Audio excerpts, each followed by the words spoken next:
হাতিম তাই দানশীলতার জন্য সুপরিচিত ছিলেন। তার দানশীলতার সুনামে বাদশা নওফেল ক্রোধান্বিত হলেন, কারণ তিনিও একজন দাতা ছিলেন। কিন্তু হাতিমের দানের কাছে বাদশাহর দান যেন চাঁদের আলোর কাছে তারার আলো।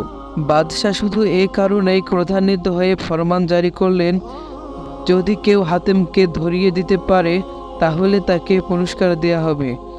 ঘোষণাটি হাতিমও শুনতে পেলেন। তিনি তার অবস্থানে থাকাটা নিরাপদ মনে করলেন না। তিনি এক গভীর জঙ্গলে আত্মগোপন করে রইলেন। পুরস্কারের লোভে অনেকেই হাতিমকে হন্যে হয়ে খুঁজতে লাগলো। এদিকে এক কাঠুরে ও তার স্ত্রী হাতিমের লুকিয়ে থাকা জঙ্গলে কাঠ কাটতে এলো।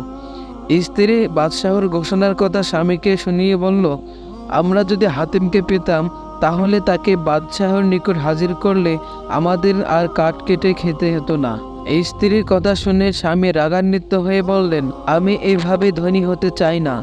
একজন সৎ ব্যক্তিকে বিপদে ফেলে বড় হওয়াকে আমি ঘৃণা করি। স্বামীর কথা শুনে স্ত্রী নীরব হয়ে রইলেন। হাতিম লুকিয়ে লুকিয়ে স্বামী স্ত্রীর কথোপকথন শুনছিলেন। তিনি ভাবলেন, আমার এভাবে লুকিয়ে থাকার সার্থকতা কি?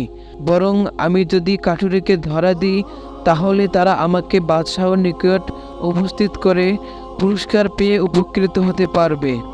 যেই ভাবা সেই কাজ। তিনি গোপন আশ্রয় থেকে বেরিয়ে এসে কাঠুরিকে ধরা দিলেন। কাঠুরে তাকে বাদশাহের নিকট নিয়ে যেতে অস্বীকৃতি জানালো। এরই মধ্যে হাতিমকে খুঁজতে সেই জঙ্গলে আরও কিছু লোকজন এসে পড়ল। তারা হাতিমকে দড়ি দিয়ে বেঁধে বাদশাহর নিকট উপস্থিত করলো এবং পুরস্কারের দাবি জানালো। কি ঘটে সেটা জানার জন্য এদিকে কাঠুরে এবং কাঠুরের স্ত্রী তাদের সঙ্গে এলো। হাতিম বললেন, এই কাঠুরেই আমাকে প্রথমে ধরেছে, অতএব পুরস্কার সেই পাবে। কাঠুরে বলল, না, আমি তাকে মোটেও ধরিনি। তিনি সেই ইচ্ছায় আমাদের ধরা দিয়েছেন, যাতে আমরা তাকে আপনার নিকট হাজির করে পুরস্কার পেয়ে উপকৃত হই। এবার বাদশাহ কাঠুরের কথা শুনে বুঝলেন হাতিম যথার্থই একজন পরোপকারী ব্যক্তি, তাই তাকে ছেড়ে দিলেন এবং কাঠুরেকে পুরস্কৃত করলেন।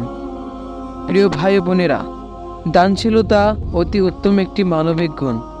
এর মাধ্যমে মানুষ দুনিয়াতে মর্যাদার পাত্র হয়। এটি পরকালীন পাথেয় সঞ্চয়ের অন্যতম একটি মাধ্যম।